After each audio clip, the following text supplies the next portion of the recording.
Wednesday, December 22nd. Um, so just not to beat a dead horse about the Build Back Better plan, but I keep seeing these things about back and forth stories about whether or not Manchin's actually still negotiating or not negotiating. It depends on, I think, the wishes of whoever's reporting, because we don't really have unbiased journalism anymore. But here's the thing I don't get. When the coal miners union says to him, vote for the fucking bill, there's not a lot of leg to stand up for him. So but what is it? Has anybody just asked him specifically point out what can't you take? He's already said he's against the child tax credit because he thinks poor people use that to buy drugs because he's an asshole.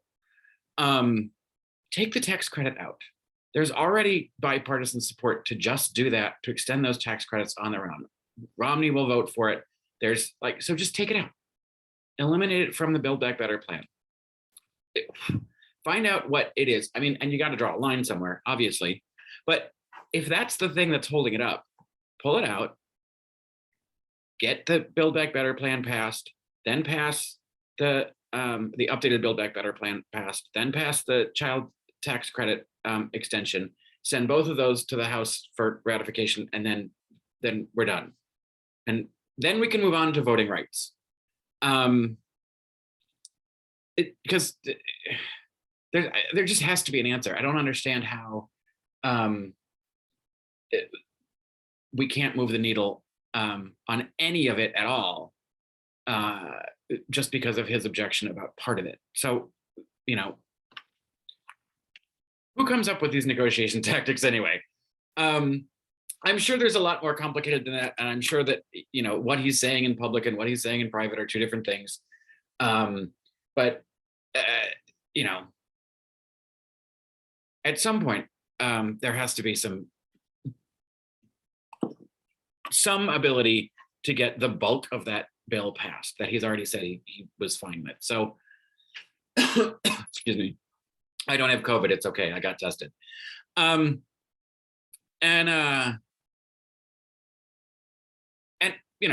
Let's all flood his office. Call the fucking Senate.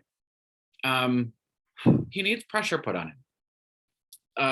And that it needs to happen by everyone. Just fucking write to him, call and leave a message, whatever you can. A couple other things before we sign off for the holiday. One, this whole thing with Chris Noth, whatever his last name is, with the accusations of sexual misconduct and abusive behavior, or whatever these allegations are. And there's a whole cancel culture, warning crew that, I don't believe these women, blah, blah, blah. Fuck you, you don't believe anything.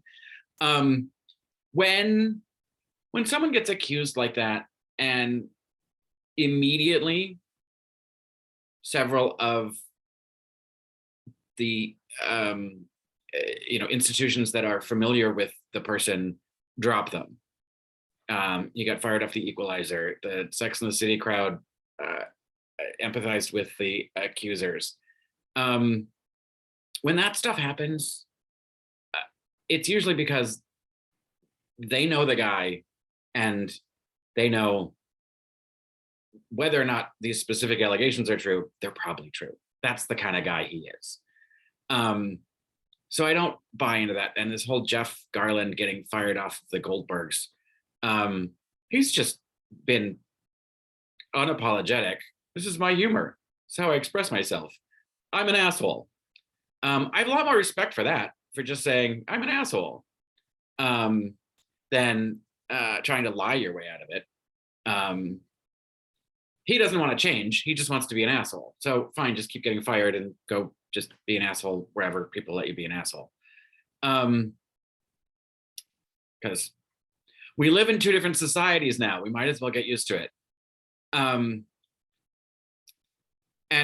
people keep asking about my tree. So I'm just going to show you really quickly. I don't know, it's backlit, but you know, this is my little Christmas tree. How do I get it in there? It's all pine cones and icicles. A lot of them. And the last thing, talking about gerrymandering and voting rights. We obviously need the voting rights bill passed, but in the meantime, because we're gerrymandered to fuck, there's an attorney named Mark Elias who has been suing state by state by state and winning against these highly manipulated congressional maps. So he's got a website called democracydocket.com. I think I have it here. Democracy Docket. Can you see that? Yeah. Go sign up, get his newsletter and his updates, and contribute if you can, because he's doing some amazing work, single-handedly trying to save the 2022 election maps. So there's that. And that's all we have for now.